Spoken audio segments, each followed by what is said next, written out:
Hello friends, कैसे आप सब। तो डियर, आज की क्लास में हम लोग एक बहुत ही इंपॉर्टेंट टॉपिक को डिस्कस करेंगे। ये टॉपिक है आपका पृथ्वी की गतियाँ। देखिए, ये क्लास 6 का चैप्टर 3 है और इस टॉपिक से बहुत सारे इंपॉर्टेंट क्वेश्चन बनता है हमारे एग्ज़ाम टीचर लेवल एग्जामिनेशन के लिए। और जैसे कि पता है आपको कि जेटेड का जो सिलेबस है ना, वो आपका क्लास 6 to 8 का ही NCERT की रहेगी बुक। मतलब क्लास 6 to 8 रहेगा, लेकिन इसका लेवल थोड़ा सा बढ़ा दिया गया है। इसलिए हमें जो है पहले 6 to 8 को जो है फोकस करना है। तो हम लोग स्टार्ट करते हैं आज का क्लास। पहला क्वेश्चन देखिए कि 21 जून को सूर्य की किरणें सीधी पड़ती है पृथ्वी की अक्ष पर, मकर रेखा पर, पृथ्वी के कक्ष पर या कर्क रेखा पर। तो याद रखिएगा 21 जून को ना आपको सूर्य की किरणें जो है ये सीधे कर्क रेखा पर पड़ती है, यानी आंसर डी हो जाएगा, कर्क रेखा पे पड़ती है।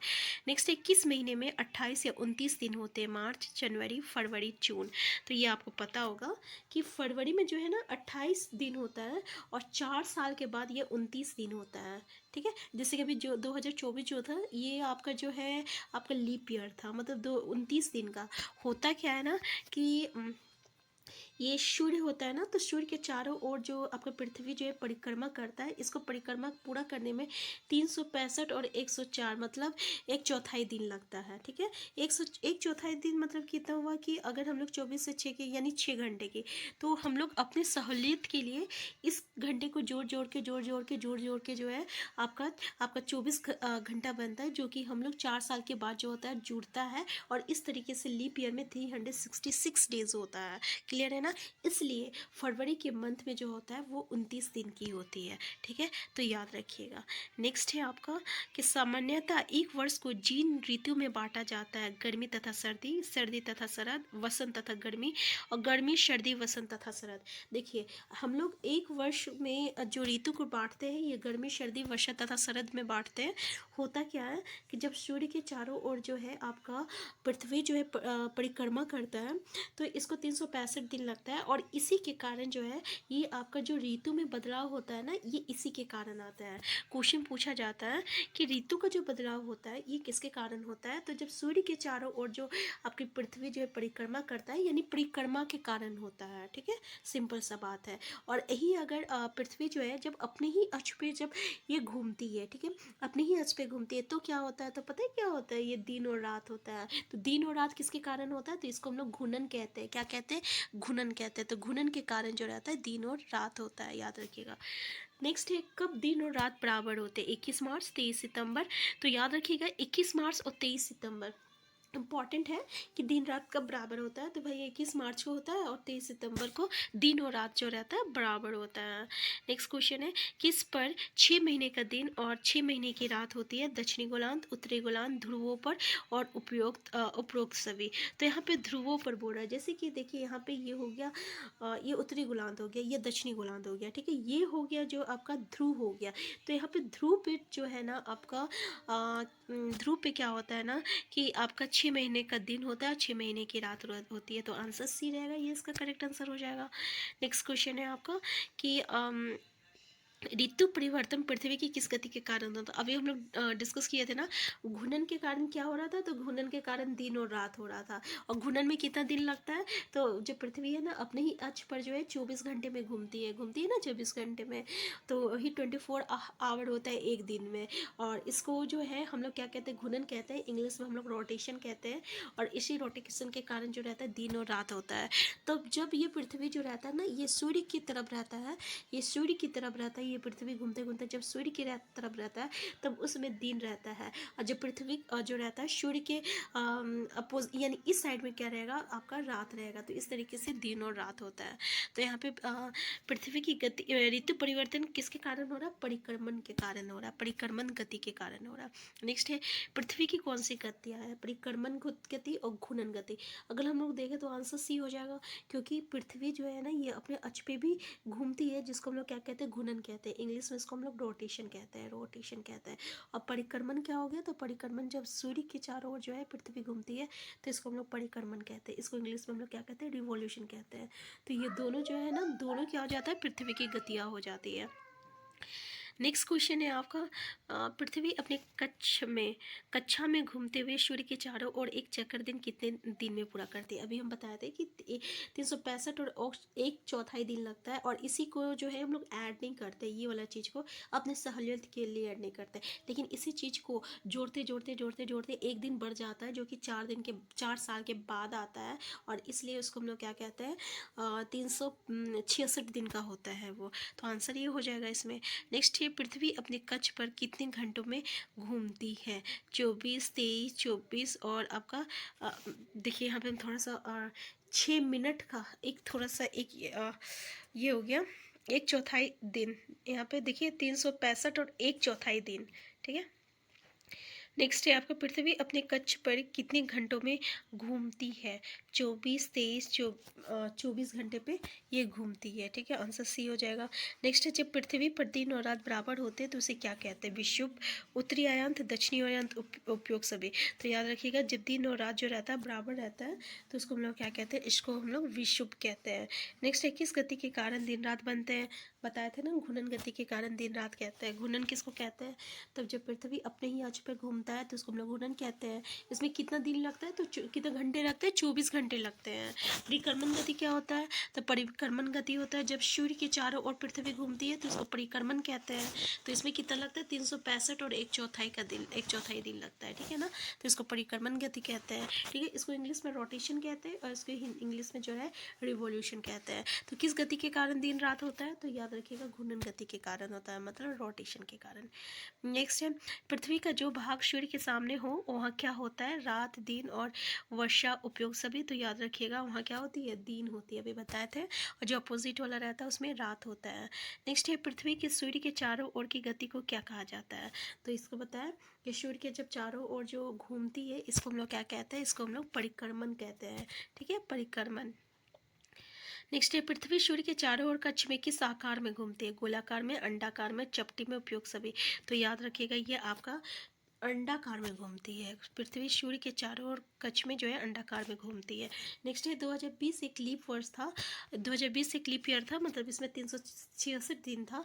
अब कब होगा, तो 2024 जो था ये आपका लीप ईयर था, 366 दिन का। नेक्स्ट है किस मौसम में दिन छोटे हो जाते हैं। गर्मी, सर्दी, वर्षा और आपका कोई नहीं। तो देखिए किस मौसम में जो है दिन छोटे हो जाते हैं, जैसे कि अभी ठंडी की मौसम है तो यहाँ पे देखिएगा कि दिन जो है छोटा हो जाता है। तो आंसर बी हो जाएगा। नेक्स्ट है किस मौसम के है आपका कि गर्मी में क्रिसमस का पर्व कहाँ मनाया जाता है। ऐसे हम लोग देखें तो हम लोग क्रिसमस जब कब मनाते हैं, 25 दिसंबर को मनाते हैं। 25 दिसंबर में क्या होता है, ठंड की मौसम होती है। लेकिन गर्मी के मौसम जो रहता है कहाँ जो है गर्मी के मौसम में हम लोग ये क्रिसमस मनाते हैं। तो जापान, भारत, ऑस्ट्रेलिया, पाकिस्तान। तो याद रखिएगा ऑस्ट्रेलिया में जो है हम लोग गर्मी के समय में आपका क्रिसमस मनाते हैं। नेक्स्ट है ऋतु में परिवर्तन पृथ्वी की किस गति के कारण होता है। तो अभी हम लोग ये बहुत बार डिस्कशन कर चुके हैं, लेकिन अलग अलग तरीके से यहाँ पे क्वेश्चन पूछा जाता है। तो बस आपको कॉन्सेप्ट याद होना चाहिए कि परिक्रमण जो रहता है उसको कहते किसको है और इसके कारण क्या होता है। नेक्स्ट है सूर्य की किरणें सीधी कर्क रेखा पर डैश को पड़ती है। सबसे पहले ही क्वेश्चन जो था वो हम लोग डिस्कस किए थे, लेकिन उसमें क्या क्वेश्चन कैसे दिया हुआ था कि 21 जून को सूर्य की किरणें सीधी कहाँ पड़ती है। यहाँ पे बोल रहा है सूर्य की किरणें सीधी कर्क रेखा पर कब पड़ता है, तो 21 जून को पड़ता है। तो याद रखिएगा आंसर बी हो जाएगा। नेक्स्ट है एक लीप वर्ष में कितने दिन होते हैं, तो 366 दिन होते हैं। और ये कितने साल बाद आता है, तो 4 साल बाद होता है, ठीक है। जैसे और ऐसे कितना होता है, 365 दिन होती है। नेक्स्ट दिन और रात किस कारण बनते हैं, घूर्णन, परिक्रमण, झुकाव। तो भी हम लोग डिस्कस किए थे कि ये घूर्णन के कारण होता है जब पृथ्वी अपने ही अक्ष पे घूमता है, जो कि 24 घंटे लगता है घूमने में, तो इसको हम लोग घूर्णन कहते हैं और इसी के कारण दिन और रात होता है। तो आज का क्लास हम यहीं तक रखते हैं। नेक्स्ट क्लास में जो है हम लोग नेक्स्ट चैप्टर को डिस्कस करेंगे। यहाँ पे जो है हम लोग क्लास 6 टू लेके क्लास 10 का जो एनसीईआरटी की बुक है, ठीक है ना, सोशल साइंस का, उसका जितने भी एमसीक्यू है उसको डिस्कस करेंगे। और साथ में हम लोग चैप्टर वाइज भी डिस्कस कर रहे हैं ताकि हमारा कोई भी चीज़ जो है नहीं छूटे। तो चैनल में नए हैं, चैनल को सब्सक्राइब कर लीजिएगा। वीडियो हेल्पफुल होगा तो लाइक शेयर करना मत भूलिएगा। Thank you. हेलो फ्रेंड्स, कैसे आप सब। तो डियर, आज के क्लास में जो है हम लोग क्लास 6 का चैप्टर 4 का ज्योग्राफी डिस्कस करेंगे और इस चैप्टर से रिलेटेड जो इम्पोर्टेंट एमसीक्यू क्वेश्चन है ना उसको देखेंगे। ठीक है, चलिए स्टार्ट करते हैं। पहला क्वेश्चन देखिए कि वृक्षों के वितरण को दिखाने वाले मानचित्र है भौतिक मानचित्र, थीमेटिक मानचित्र, राजनीतिक मानचित्र या उपयोग सभी। तो याद रखिएगा, इसका करेक्ट आंसर जो हो जाएगा ये आपका थीमेटिक मानचित्र हो जाएगा। थीमेटिक मानचित्र से हम लोग क्या कहते हैं, जो वृक्षों की जो वितरण होती है ना उसको जो है हम लोग जो है दिखाते हैं। ठीक है, थीमेटिक मानचित्र से। देखिए, इससे जो है आपको एक क्वेश्चन जो है सीटेट में देखने को मिलता है। सीटेट के साथ साथ टीचर लेवल एग्जामिनेशन में भी आपको इस चैप्टर से क्वेश्चन देखने को मिलेगा। नेक्स्ट है, नीले रंग का इस्तेमाल किसे दिखाने में किया जाता है, जलाशय, पर्वत, मैदानों या उपयोग सभी। तो याद रखिएगा, आंसर हो जाएगा आपका जलाशय हो जाएगा। ठीक है, याद रखिएगा, जलाशय को जो है हम लोग नीले से दिखाते हैं। नेक्स्ट है आपका कि दिक् सूचक का उपयोग किया जाता है प्रतीक दिखाने के लिए, मुख्य दिशा खोजने के लिए, दूरी मापने के लिए या इनमें से कोई नहीं। तो दिक् सूचक का प्रयोग जो है हम लोग किसके लिए करते हैं, तो प्रतीक दिखाने के लिए। आंसर देखिए, इसका आंसर हो जाएगा आपका मुख्य दिशा खोजने के लिए जो है हम लोग दिक् सूचक का उपयोग करते हैं। ठीक है, मुख्य दिशा खोजने के लिए हम लोग दिक् सूचक का उपयोग करते हैं। तो आंसर यहाँ पे देख लीजिए, मुख्य दिशा खोजने के लिए। ठीक है, नेक्स्ट है, पैमाना आवश्यक है मानचित्र के लिए, एक स्केच के लिए, प्रतीकों के लिए या खाने के लिए। तो याद रखिएगा, पैमाना जो है मानचित्र के लिए जो है आवश्यक है। किसके लिए, मानचित्र के लिए जो है पैमाना आवश्यक है। नेक्स्ट है, पृथ्वी की प्राकृतिक विशेषताओं जैसे पर्वत, पठारों और नेक्स्ट है, पृथ्वी की प्राकृतिक विशेषताओं जैसे पर्वतें, पठारों, मैदानों और नदियों आदि को दर्शाने वाले मानचित्र कहलाते हैं भौतिक मानचित्र, राजनीतिक मानचित्र, थीमेटिक मानचित्र, उपयोग सभी। तो इसको हम लोग भौतिक मानचित्र कहते हैं। तो भौतिक मानचित्र में हम लोग क्या क्या करते हैं, तो पृथ्वी की प्राकृतिक विशेषता जैसे कि पर्वत, पठारों, मैदान और नदियों को हम लोग दिखाते हैं भौतिक मानचित्र से। नेक्स्ट क्वेश्चन है, शहरों, कस्बों, गाँव को दर्शाने वाले मानचित्र जिन्हें क्या कहा जाता है, भौतिक मानचित्र, राजनीतिक मानचित्र, थीमेटिक मानचित्र या उपयोग सभी। तो याद रखिएगा, इसका करेक्ट आंसर हो जाएगा आपका राजनीतिक मानचित्र हो जाएगा। ठीक है ना, ये इसको हम लोग राजनीतिक मानचित्र कहते हैं। ठीक है, क्या कहते हैं, राजनीतिक मानचित्र कहते हैं। तो याद रखिएगा, जो शहरों, कस्बों और गाँव को दर्शाने के लिए हम लोग किस मानचित्र का इस्तेमाल करते हैं, तो याद रखिएगा राजनीतिक मानचित्र का इस्तेमाल करते हैं। राजनीतिक मानचित्र, जैसे कि आप ये देख सकते हैं, राजनीतिक मानचित्र हो जाएगा। ठीक है, मानचित्र के घटक है दूरी, दिशा, प्रतीक है।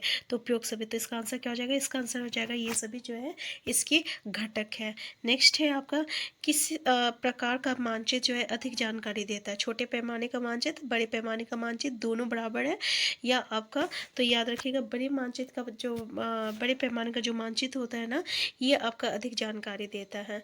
नेक्स्ट है, किस स्थान की दिशा ज्ञात करने के लिए जिस यंत्र का प्रयोग किया जाता है उसे क्या कहते हैं।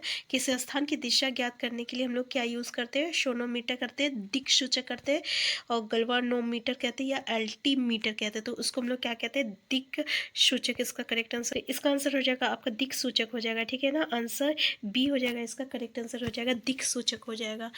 नेक्स्ट क्वेश्चन है आपका कि दिक् सूचक की सुई हमेशा किस दिशा की ओर इशारा करती है, उत्तर और दक्षिण, दक्षिण और पूरब, पूरब और पश्चिम, पश्चिम और दक्षिण। आंसर हो जाएगा आपका उत्तर और दक्षिण। उत्तर और दक्षिण मतलब पहला आंसर करेक्ट आंसर हो जाएगा ए, और ये हो जाएगा कि दिक् सूचक की सुई जो रहता है हमेशा उत्तर और दक्षिण की ओर इशारा करती है। नेक्स्ट क्वेश्चन है आपका, यहाँ कुछ राज्यों के नक्शे में इस्तेमाल किए गए रंगों के बारे में बताया गया है, निम्नलिखित में से कौन से कथन सही है। पहला, जल निकायों को दिखाने के लिए नीला रंग करते हैं, पहाड़ों को दिखाने के लिए भूरा करते हैं और पठार के लिए पीला करते हैं, उपयोग सभी। तो देखिए, इसमें से क्या सही है, तो इसमें से सारे सही है। और ये क्वेश्चन जो है आपका जैसे कि सीटेट में भी आ चुका है कि उसमें आया था कि पहाड़ों को जो है हम लोग किस कलर से दिखाते हैं। उसमें आपको ऑप्शन में मतलब कि ऑरेंज कलर को जो है पहाड़ों में दिखाया जाता है। पहाड़ों में मतलब कि इस तरीके से ऑरेंज दिया रहेगा, ग्रीन दिया रहेगा। तो याद रखिएगा, पहाड़ों के लिए हम लोग भूरा कलर इस्तेमाल करते हैं और पठार के लिए पीला कलर करते हैं। ठीक है, यहाँ से आपको जो है एक क्वेश्चन देखने को मिला था सीटेट में जिसमें पहाड़ों का रंग पूछा गया था। नेक्स्ट है, मानचित्र में आमतौर पर हरे रंग का प्रयोग किसी दर्शाने के लिए किया जाता है, पानी, पहाड़ हो गया या आपका मैदान हो गया या पठार हो गया। तो याद रखिएगा, मैदान के लिए, जैसे मैदानी जो इलाका रहता है वो हरा भरा रहता है ना, इसलिए हरे रंग का हम लोग इस्तेमाल करते हैं, हरे कलर का। नेक्स्ट क्वेश्चन है, वन वितरण दर्शाने वाले मानचित्र को क्या कहते हैं, भौतिक मानचित्र, थीमेटिक मानचित्र, राजनीतिक मानचित्र और रेखा मानचित्र। तो उसको हम लोग क्या कहते हैं, तो याद रखिएगा उसको हम लोग थीमेटिक थीमेटिक मानचित्र कहते हैं, ठीक है। वन वितरण को दर्शाने के लिए हम लोग जो है थीमेटिक मानचित्र का इस्तेमाल करते हैं। तो देखिए ये है आपका चैप्टर 4 का मानचित्र, जिसका जो जितने भी इंपॉर्टेंट क्वेश्चन थे ना इस टॉपिक से रिलेटेड हम लोग सारे चीज़ डिस्कस कर चुके हैं, ठीक है। कि मानचित्र में क्या क्या होता है। जैसे मानचित्र जो रहता है पृथ्वी की सतह है, इसकी एक भाग के पैमाने के माध्यम से चपटी सतह पे खींचा गया है, ठीक है। और भौतिक मानचित्र क्या होता है, तो यहाँ पे जैसे पर्वत हो गया, पठार हो गया, मैदान और नदी, महासागर, इसको हम लोग भौतिक या से दिखाते हैं, भौतिक मानचित्र से। भौतिक या उचावच मानचित्र भी इसको हम लोग कहते हैं। राजनीतिक मानचित्र में जैसे नगर, शहर, गांव, इसको जो है हम लोग और या राज्य या किसी भी शहर को दिखाते हैं, तो इसके लिए जो है हम लोग राजनीतिक मानचित्र का इस्तेमाल करते हैं। थीमेटिक मानचित्र क्या होता है, तो जहाँ सड़क हो गया, या फिर वर्षा मानचित्र हो गया, वन हो गया, इस सबको दिखाने के लिए जो है हम लोग थीमेटिक मानचित्र का इस्तेमाल करते हैं। जैसे कि पूछा गया था कि वन को या उद्योग को दिखाने के लिए किस मानचित्र का प्रयोग किया जाता है, तो थीमेटिक मानचित्र का प्रयोग किया जाता है। मानचित्र जो होता है तीन प्रकार का तीन घटक है, दूरी, दिशा और प्रतीक। अभी हम लोग डिस्कस किए, तो दूरी, दिशा और प्रतीक जो होता है ना, ये आपका मानचित्र का घटक होता है। जैसे देखिए यहाँ पे क्या बोल रहा है, जब बड़े क्षेत्र वाले भागों जैसे महाद्वीप या देशों को कागज पर दिखाना हो, तब लोग जो रहता है छोटे पैमाने का उपयोग करता है। जब बड़े क्षेत्र को दिखाते हैं तो छोटे पैमाने का हम लोग यूज़ करते हैं। उदाहरण के लिए मानचित्र पर 5 सेंटीमीटर स्थल को 500 किलोमीटर को दर्शाना है, इसको हम लोग छोटे पैमाने वाला मानचित्र कहते हैं।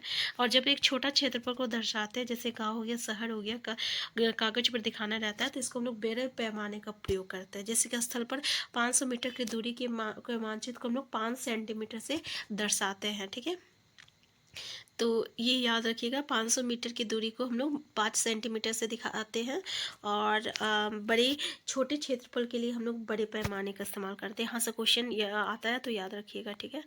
अब जैसे कि दिशा हो गया यहाँ पे, ठीक है। तो दिशा जैसे आपको पता है कि ये हम लोग दिशा कैसे दिखाते हैं, उत्तर पश्चिम, उत्तर दक्षिण पश्चिम करके इस तरीके से जो है दिशा दिखाया जाता है। प्रतीक में क्या है, तो जैसे कि प्रतीक देखिए, किसी भी मानचित्र का जो तीसरा प्रमुख होता है घटक होता है, ये आपका प्रतीक होता है। जैसे कि वार्षिक आकार एवं प्रकार में विभिन्न आकृतियाँ, भवन हो गया, सड़क हो गया, पुल हो गया, उसके जो है हम लोग प्रतीक से दिखाते हैं। जैसे रेलवे लाइन को, इसका प्रतीक इस तरीके से, सड़कें जो होती है अगर पक्की होती है तो ऐसे रहती है, कच्ची रहती है तो ऐसे रहती है। और सीमा जो रहती है अगर अंतरराष्ट्रीय रहती है तो ऐसे रहती है, राज्य होता है तो ऐसा रहता है, जिला रहता है तो ऐसा रहता है। इस तरीके से दिखाया जाता है। नदी का इस तरीके से है, ये कुआं है, ये तालाब है, ये नहर है, ये पुल है।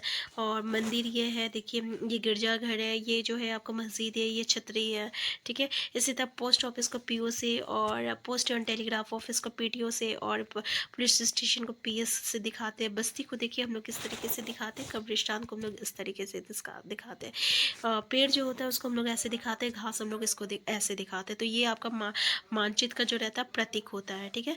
तो यहाँ समझ में आ गया प्रतीक क्या होता है। फिर देखिए इस प्रकार कच्चे आरेख को बिना पैमाने की सहायता से खींचा जाता है, तथा इसको हम लोग क्या कहते हैं, रेखाचित्र कहते हैं, ठीक है। जब पैमाने पर आधारित ना होकर याददाश्त और स्थानीय प्रेषण पर आधारित होता है, तो इसको हम लोग क्या कहते हैं, रेखाचित्र कहते हैं, ठीक है। तो इस चैप्टर में जितना भी इम्पोर्टेंट, देखिए इस चैप्टर से क्वेश्चन आता है, और जो भी है बहुत ही कम ही में जो बहुत सारे इंपॉर्टेंट क्वेश्चन यहाँ से राइज होता है, तो याद रखिएगा। देखिए एक छोटे क्षेत्र का बड़े पैमाने पर खींचा गया रेखाचित्र को हम लोग खाका कहते हैं। जब छोटे क्षेत्र को हम लोग बड़े पैमाने पर खींचते हैं तो उसको क्या कहते हैं, खाका कहा जाता है। तो याद रखिएगा, एक बड़े पैमाने वाले मानचित्र से हमें बहुत सी जानकारी प्राप्त होती है, लेकिन कुछ ऐसी चीज़ें होती है जिसे हम कभी कभी जानना चाहते हैं, जैसे किसी कमरे की लंबाई और चौड़ाई जिसे मानचित्र में नहीं दिखाया जा सकता, उस समय लोग बड़े पैमाने वाले के रेखाचित्र खींचते हैं, और उसी को खाका कहा जाता है। समझ में आ गया कि मान लीजिए किसी रूम को की लंबाई चौड़ाई हम लोग देखते हैं, तो उसके लिए जो है हम लोग बड़े पैमाने वाला रेखाचित्र खींचते हैं, उसी को हम लोग खाका कहा जाता है। तो जब छोटे क्षेत्र के लिए बड़े पैमाने का खींचा जाना, इसको खाका कहते हैं, ठीक है। तो खाका वर्ड हम लोग डिस्कस नहीं किए थे, तो उम्मीद करते हैं कि ये वर्ड भी आपको समझ में आ गया होगा। तो ये था क्लास 6 का एनसीईआरटी का एक बहुत इंपॉर्टेंट चैप्टर। नेक्स्ट क्लास में हम लोग नेक्स्ट इंपॉर्टेंट चैप्टर को डिस्कस करेंगे। चैनल में नए हैं, चैनल को सब्सक्राइब कर लीजिएगा। वीडियो हेल्पफुल होगा तो लाइक शेयर करना मत भूलिएगा। Thank you.